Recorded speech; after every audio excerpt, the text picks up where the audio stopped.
জয় গুরু। গন্ধ যেটা আপনারা দেখেছেন, অর্থাৎ গন্ধ বলতে একটা সুগন্ধ,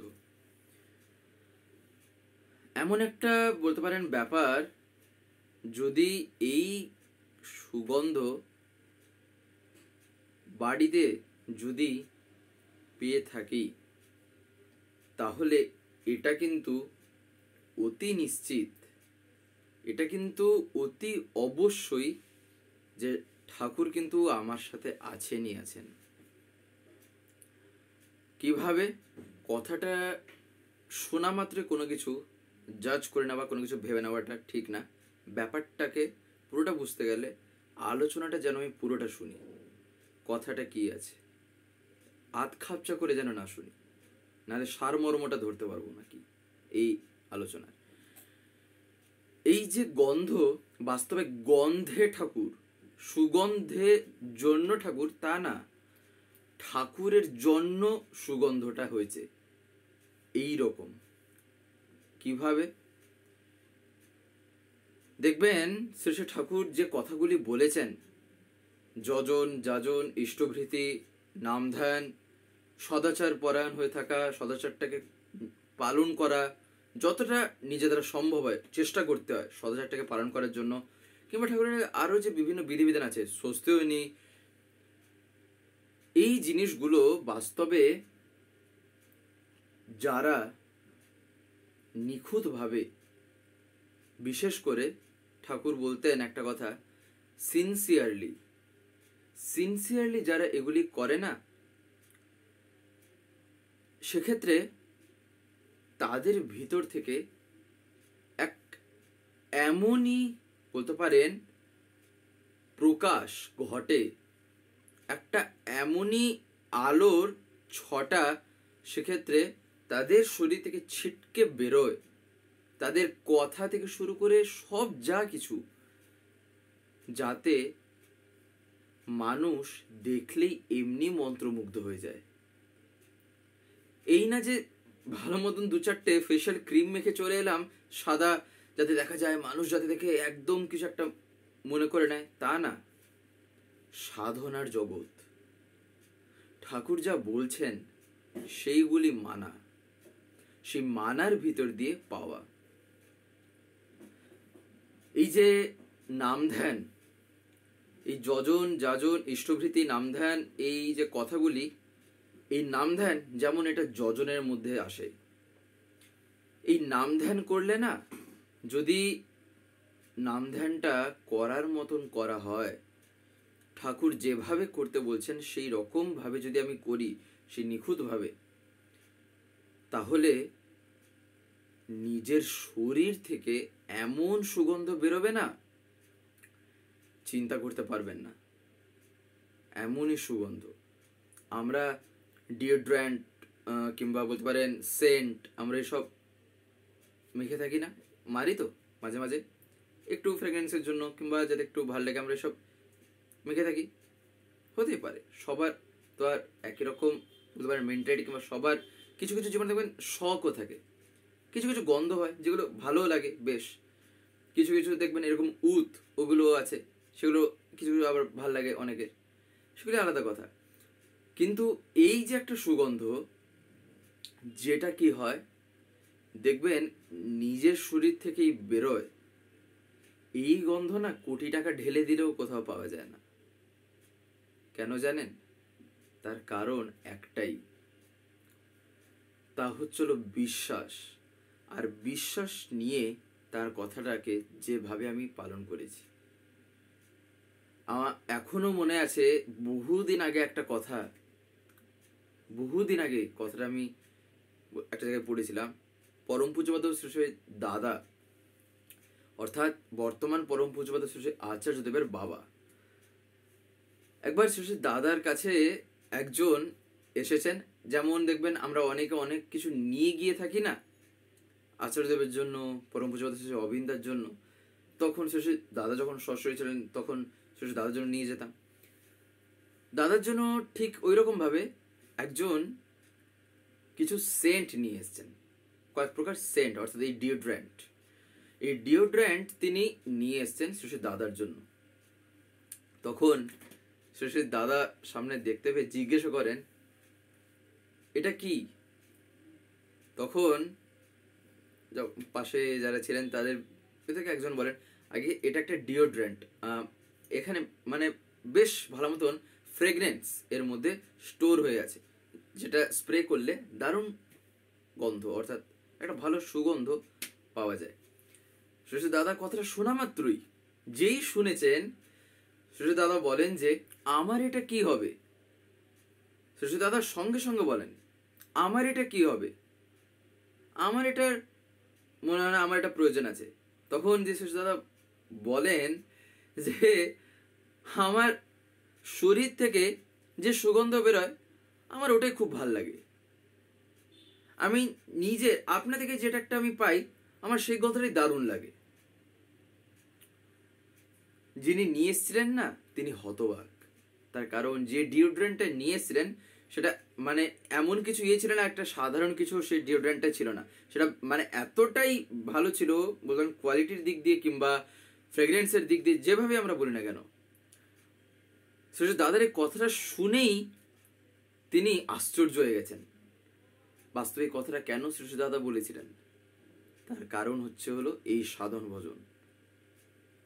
অর্থাৎ তাকে ধরে যে বাস্তবে চলার চেষ্টা করে না, বিশেষ করে তিনি যে কথাগুলি বলেছেন, যেমন এই নাম ধ্যান, এই নাম ধ্যানের ভিতর দিয়ে এমন প্রভাব পড়ে, সেক্ষেত্রে নাম ধ্যান যদি সেই রকম করা হয়, করার মতন যদি করা হয়ে থাকে, আর ঠাকুরকে নিয়ে যদি একটু মত্ত হয়ে থাকি, সেক্ষেত্রে নিজের ভিতর থেকেই এমন হয় না, সেক্ষেত্রে মনেই হবে বাস্তবে ঠাকুর আমার সাথে সদা সর্বদা আছেন, সব কিছু ক্ষেত্রে তখন তাই মনে হবে।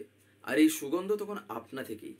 আর এই সুগন্ধের ব্যাপারটা আমি কিভাবে এতটা বলতে পারছি, শেষে দাদার এই কথাটা আমি যে শুনেছি শুধু তা কিন্তু না, এটা বাস্তবে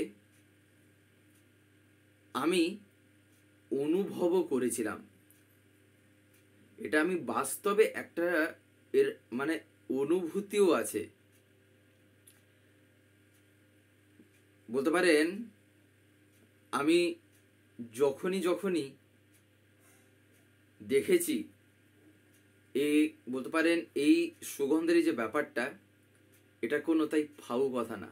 আমি কিভাবে অনুভূতিটা পেয়েছিলাম সেটা হলো সবচাইতে প্রথম কথা, পরম পূজবাদ শ্রী আচার্যদেব, তার সান্নিধ্যে যদি কোনোদিন আপনারা যদি গিয়ে থাকেন, মানে বলতে পারেন খুব যেটা বলা থাকে এই শরীরের দিক দিয়ে আর কি, নাহলে মনের দিক দিয়ে তো সদা সর্বদা তার চরণে পড়ে থাকতে হয়, তো শারীরিক যে একটা ব্যাপার, এই শরীরের দিক দিয়ে একদম কাছাকাছি যদি আপনার কোনো রকম ভাবে যদি গিয়ে থাকেন, অর্থাৎ তিনি হয়তো হেঁটে যাচ্ছেন, সে সময় পাশে আপনি হয়তো দাঁড়িয়ে আছেন, কিংবা সেরকম যদি কিছু হয়ে থাকে না, তাহলে এমন একটা সুগন্ধ, এমন একটা সেক্ষেত্রে ফ্রেগনেন্স মানে একটা পাবেন, যেটা না পুরো মানে ভুবন ভোলানো একটা আমরা ব্যাপার বলি না, ঠিক ওই রকমই।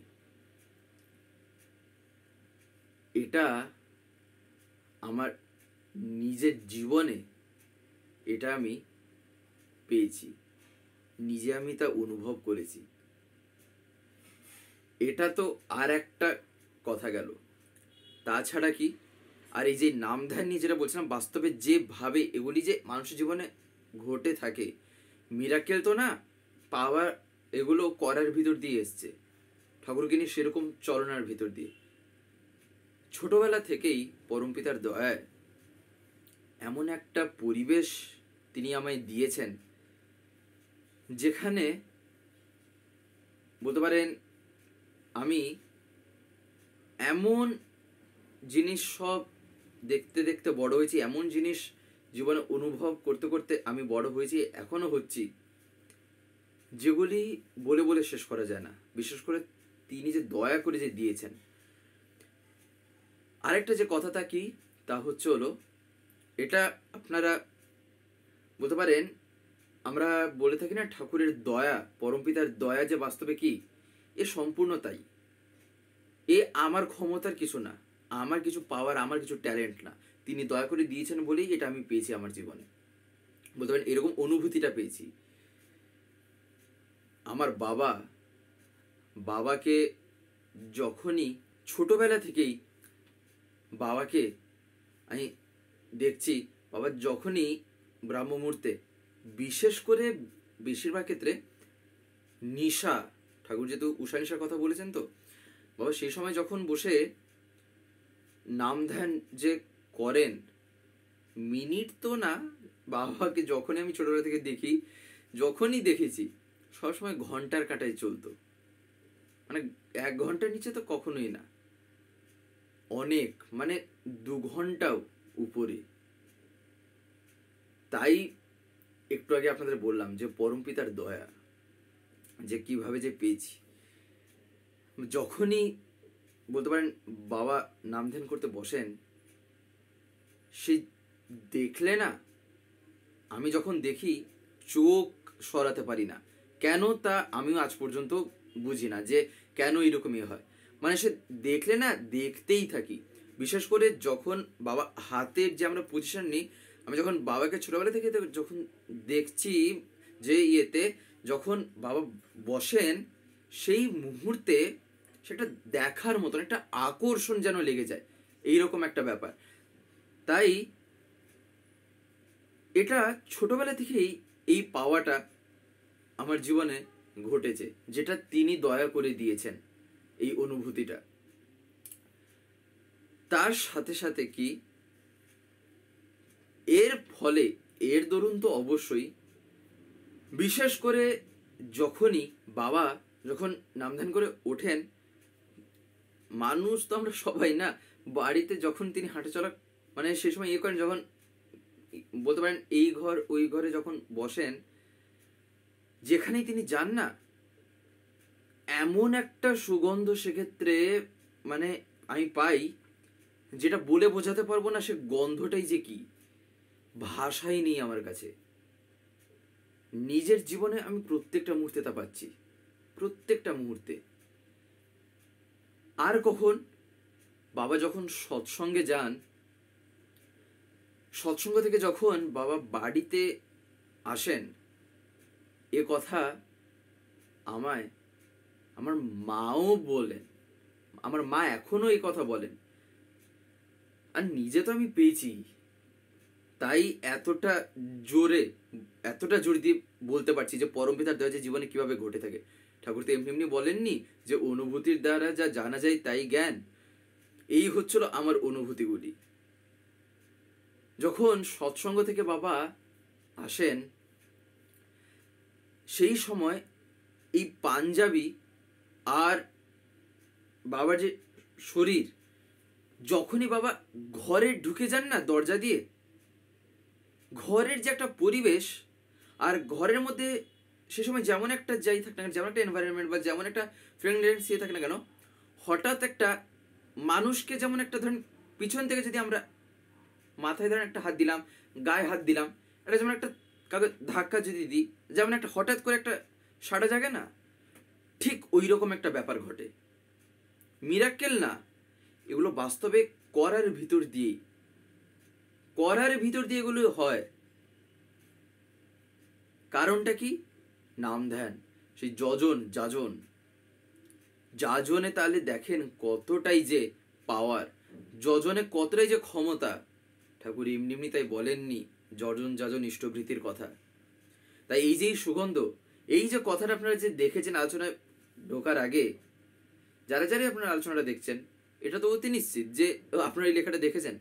বাস্তবে ওই সুগন্ধ যে আছে, তার মানে ঠাকুর যে আছেন, কথাটা কেমন ভাবে ঠিক বা কেমন ভাবে ব্যাপারটাকে ভাবা দরকার, এইরকম ভাবে কথাটা আছে। তা হচ্ছে হলো, আমি যখন তাকে নিয়ে মত্ত হয়ে আছি, আমি যখন তার কথাটাকে যখন চরিত্রগত করছি, আর বিশেষ করে নিখুঁত ভাবে যখন একটা সিনসিয়ার ওয়েতে যখন পালন করি, সেক্ষেত্রে কি হয়, এইগুলি আপনা থেকে ঘটে যায়। এই সুগন্ধ হোক, যা আরো অনেক কিছুই ঘটে। এটা একটা কথা। তার মানে কি, তার মানে কিছু যে করেছি আর করার ভিতরে কিছু যে হয়েছে। আর এসব জিনিস না এত সচরাচর, এত সহজে কিন্তু ফট করে একটা পাওয়ার জিনিস না। এটা বলতে পারেন কন্টিনিউয়াস একটা ধরে থাকার জিনিস, যেটা ক্রমাগতভাবে করে চলতে হয়। এই না আজকে করলাম, বছর 2 বছর পর আরেকবার বসছি, এইরকম যেন না হয়, টানা করা যায়।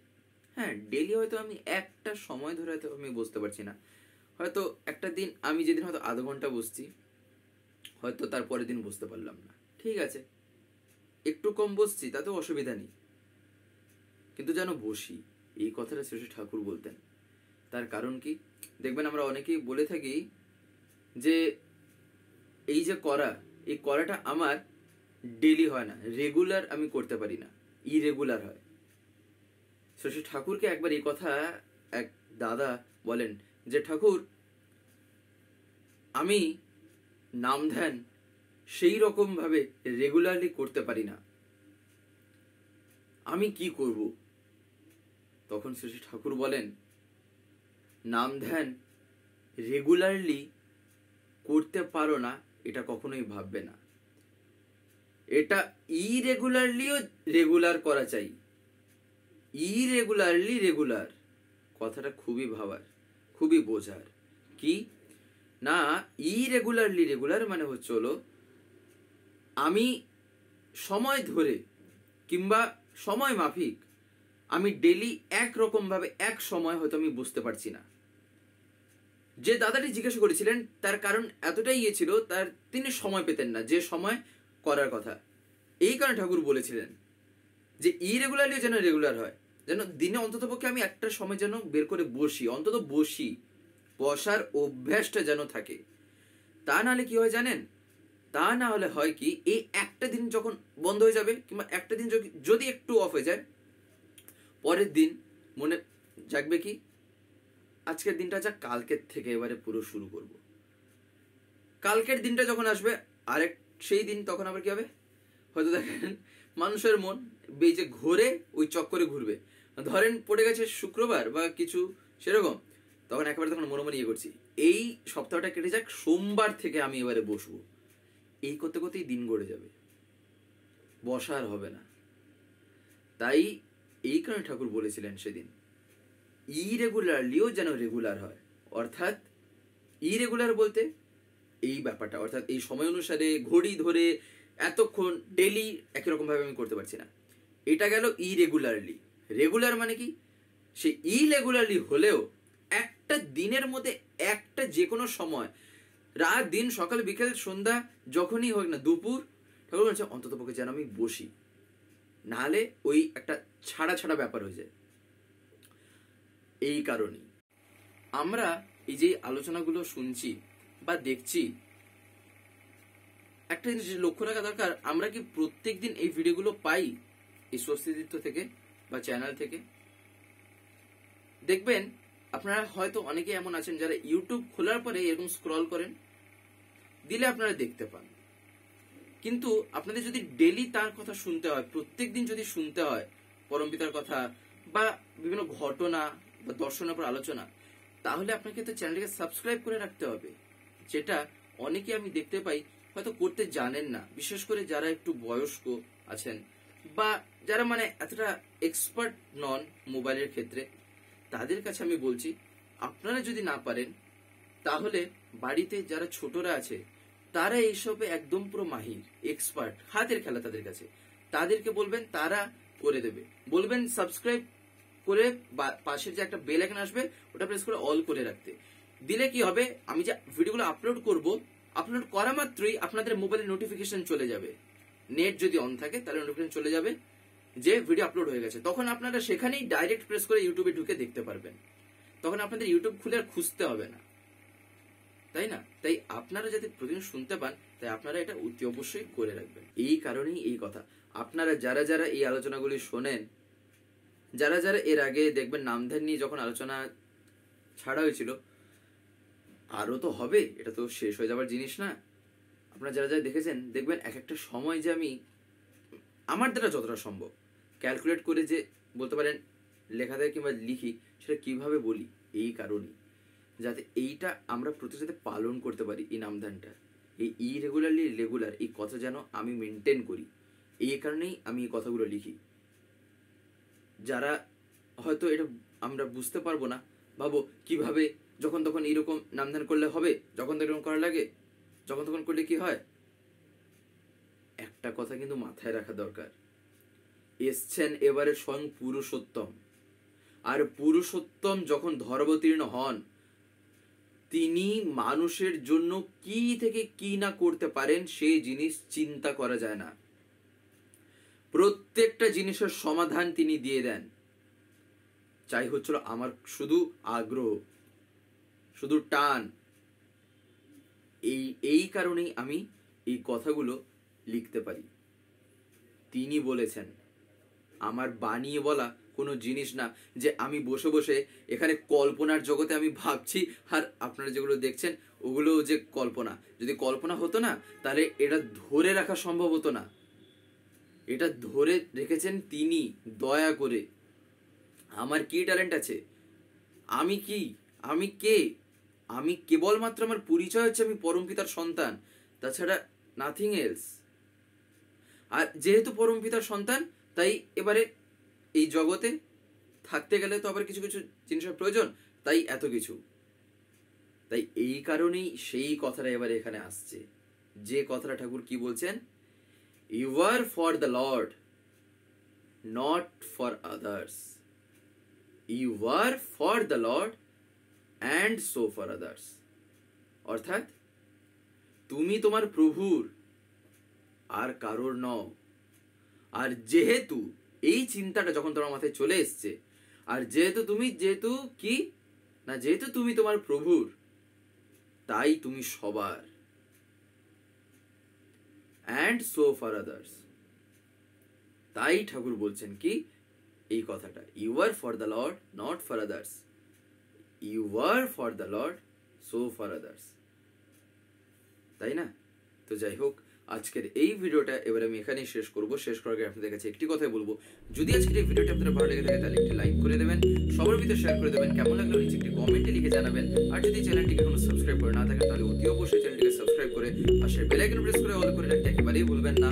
আরো এরকম বিভিন্ন নতুন এবং ইন্টারেস্টিং ভিডিও সবার আগে পাওয়ার জন্য। জয় গুরু, বন্দে পুরুষ।